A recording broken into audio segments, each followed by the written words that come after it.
Mr. Rudd, thank you so much for joining me. It's good to be on the program. Let me ask you a very basic question. You described the Murdoch Mafia. How do you define that mafia? Who are you talking about? Well, Rupert Murdoch himself, and now his effective number two in control, his son Lachlan Murdoch. And why I use the term Murdoch Mafia is that, at least in my country, Australia, where Mr. Murdoch owns 70%, that's 70%, of the print media circulation, he behaves as a type of mafia operation whereby if you do not bend the knee and do what Mr. Murdoch wants or shut up, then he comes after you and attacks you, denigrates you, with the object of delegitimizing you over time. And I've had many years of experience of it.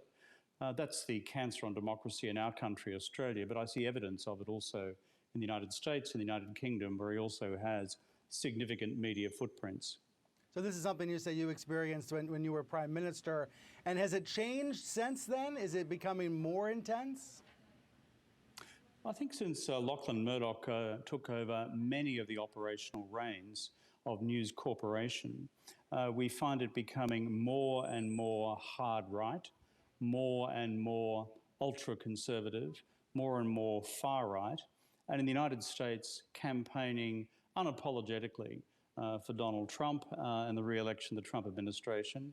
In Australia, campaigning unapologetically against the Australian Labor Party and to sustain the Conservative government incumbency here, and similarly for Boris Johnson's government of the United Kingdom. And so I simply see it becoming more intense over time, and it affects the overall narrative of our democracy in terms of other contending voices.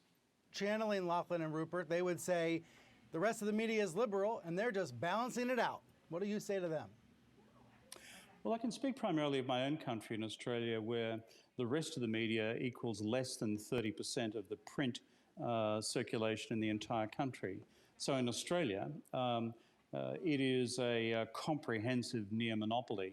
I'll give you one example. In my home state of Queensland in Australia, 14 of the 15 newspapers in this state are owned by the Murdoch Corporation. And if that simply doesn't allow a diversity of opinion, I am unapologetic about taking the argument up to the Murdoch Empire in Australia, in the US and in the UK. And furthermore, I notice very few people have the guts to do this because, and there's a reason for that. You know that as soon as you take up the fight against Murdoch, that they will attack you and go after you personally. So what do? You just brush it off? You just shrug it off? Well, yeah, I've got fairly broad shoulders, and if you've lost a general election and ceased to be Prime Minister, is in part, not in whole, but in part because of the tactics of the Murdoch media empire, then you accumulate a fair bit of scar tissue over time. But what I'd say to progressive politicians around the United States, as well as the United Kingdom and elsewhere, the thing about bullies, and that's how the Murdoch media empire behave. Look at the notorious stories of Roger Ailes, for goodness sake, who was at the heart of this Fox empire for years and years and years.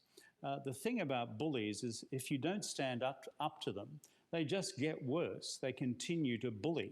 Bully elected politicians, bully others in the media, and bully anybody who gets in their road.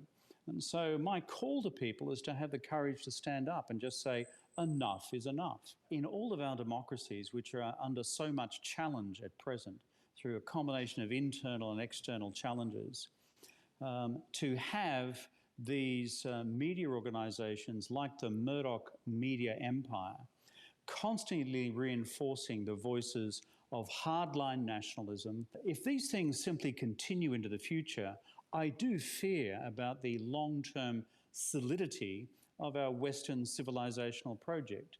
You know, the English-speaking countries have occupied a particular place within the Western world for the last 150 years. But now when we have the core countries of the English-speaking world with such a powerful media voice in the middle, running such a hardline, right-wing conservative agenda and dedicated to the delegitimization of other contending voices within our political system, it actually goes to the heart of our future democracies. Therefore, we need to stand up and fight hard. After speaking with Rudd, I reached out to Murdoch's publishing company for a response, but a spokesperson declined to comment.